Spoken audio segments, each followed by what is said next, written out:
السلام عليكم ورحمة الله وبركاته. أهلا بيكم وفيديو جديد. اللهم صل وسلم وبارك على سيدنا محمد. كل سنة وانتم طيبين يا حبايبي. أنا طبعا بادئة بالأول بالأكل كده على طول في أول الفيديو، لأن أنا بصراحة في اليوم دوت قايمة متأخرة جدا، وهو فيديو صغير وما عملتش فيه شغل كتير، ودي ما كانتش عادتي إن أنا أقوم متأخرة كده. فكان نفسي إن أنا أصور لكم وأنا بعمل الأكل، بس بصراحة ما كانش فيه الوقت إن أنا لسه أظبط الكاميرا وكده. كل ده بياخد مني وقت، وما كنتش هلحق إن أنا أعمل الأكل. المهم بعد ما اتغدينا وشربنا الشاي وكله، دخلت بقى بدأت بأوضة ملك.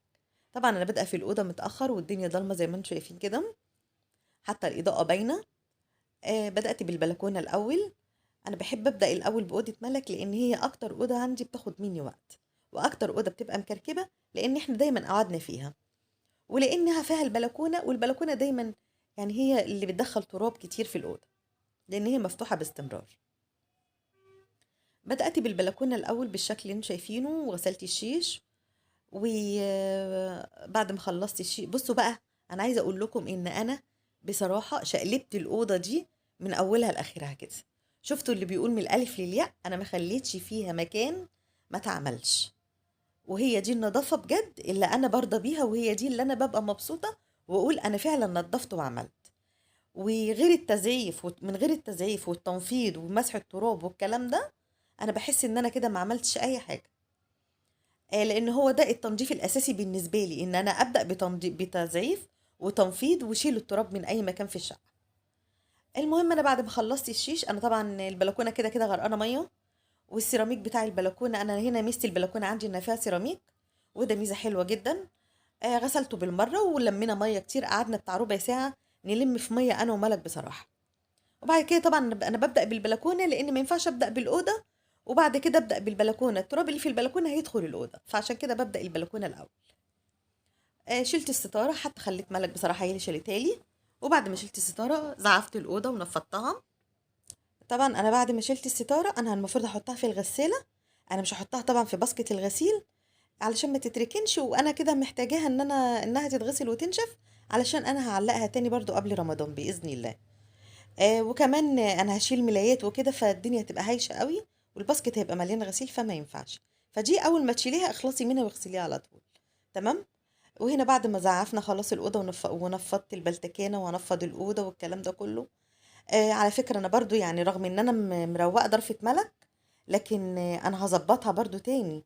يعني كل ما باجي اطبق غسيل واشيله من البلكونه واحطه، لازم بظبط ضرفه الدولاب. ما انا بقول لكم بعمل الاوضه من الالف للياء، بفتح بقى بعد كده الدولاب ابص فيه، اشوف مثلا في حاجه بتنحكشه بتاع، اظبطها برضو. كل اوضه تدخليها اعملي كده. لقيتي درج التسريحه، درج الشوفونيره، درج اي حاجه في الاوضه برضو بتعمليه برضو. المهم ما علينا، عشان ما نخرجش بره هنا نطاق الاوضه. انا طبعا بصوا تحت السرير ده اقسم بالله ده معمول بقاله فتره، بس علشان انا دايما بعمله. بصوا ده كده لسه ما اتعملش، يعني المفروض ان انا هعمله دلوقتي. تمام. وهنا بقى هنغسل الحيطان اللي جنب ناحيه السرير. طبعا انا ما ببلش ميه كتير وانا بغسل الحيطه، خصوصا علشان الخشب ما يشربش الميه، لان هو كل الاوضه عندي محطوطه على الارض، او كل الاوض دلوقتي تقريبا محطوطه على الارض ملهاش اي رجول. وبعد ما خلصت تحت السرير ومسحت ورصيت الحاجه كده تاني، ارص بقى الملل وكده. وبعد كده هفرش الملايه.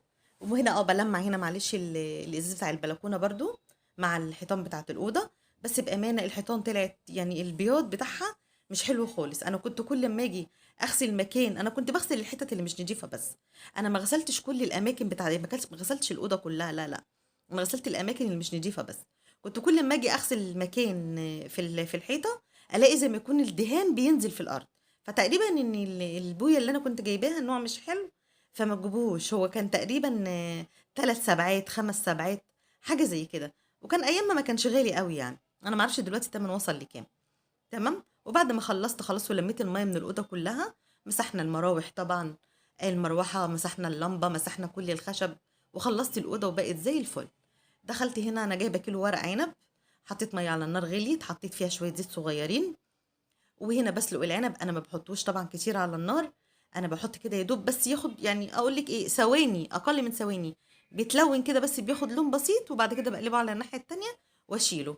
بس طبعا قبل ما بعمل ده انا بكون غسلاه الاول في حاجه كبيره كده، غسلاه ومنزله منه كل الطينه والتراب اللي فيه.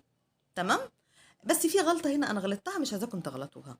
هي غلطه بسيطه، يعني ان انا الاول خالص بعد ما غسلت ورق العنب رصيته كله وقطعت العنقود بتاعه ونضفته. وبعد ما رصيته طبعا تيجي تسلقيه، ما انت هتلاقي ان الرصه اللي انت رصاها اتنحكشت.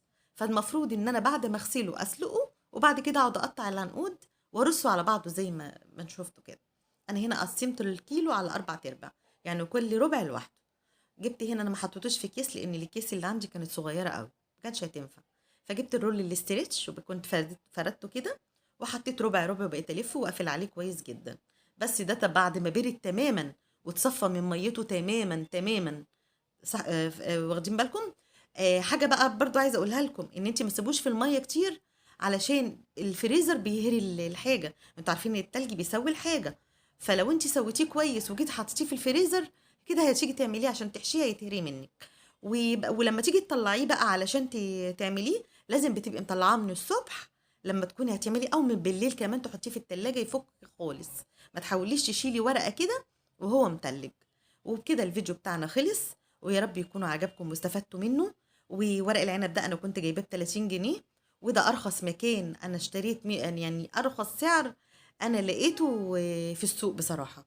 انا لقيت ناس بتبيعه ب 40 وناس بتبيعه ب 50، وده كان ارخص سعر ب 30. وما تفكروش ان عشان كان ب 30 يعني ان هو مش حلو، لا والله كان ممتاز. والسلام عليكم ورحمة الله وبركاته.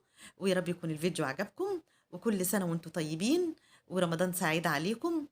وباي باي يا حبايبي، ويا ريت بقى لايك واشتراك في القناة.